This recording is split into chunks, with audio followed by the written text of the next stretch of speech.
لایەنە سیاسیەکان یەک گوتار بن لەو کاتە ئێستاکەدا، یەک ڕەنگ بن، یەک هەڵوێز بن بۆ ئەوەی لە کورد لە بەغدا پێگەوسەنگی بۆ بگەڕێتەوە، قسەکانی زیاتر بڕوا و لایەنە سیاسەکانی بەغدا زیاتر قسەمان لێوەگرن، زیاتر هەڵوێستەکانمان بەجددی وەگرن. بەڕاستی لە ئێستادا گەلی کورد پێویستی بەوەیە یەکگرتوو بن، گەلی کورد پێویستی بەوەیە یەکگوتار بن. گەنجی کوردستان بەهرەمەندی زۆر تێدایە و گەنجی کوردستان بە بەهرەمەندن، بەڵام نابن بە شتێک و هیچ پشتگیریەکیان نییە لەلایەن لایەنەکان و حیزبەکان.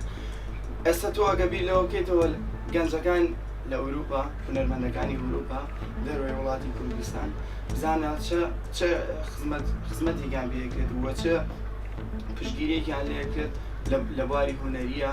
ئەوان کەسێکن ئەتوانن هونەرەکەی خۆیان پێشکەشی خەڵک بکەن و پشتگیریەکەن لەلایەن وڵاتەکانەوە. هەر کەسێک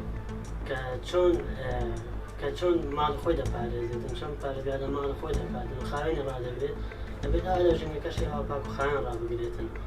چونکە هیچ ماڵی دووەمی ئەوە هەر خۆی تێدا هاتوچۆ دەکات، پێویستە تەندروستێکی باش بۆ خۆمان و بۆ ناوەکانمان دابین بکەین. دەر بیر لە خۆمان ناکەینەوە، دەبێت بیر لە ناوەکان داهاتوومان بکەینەوە.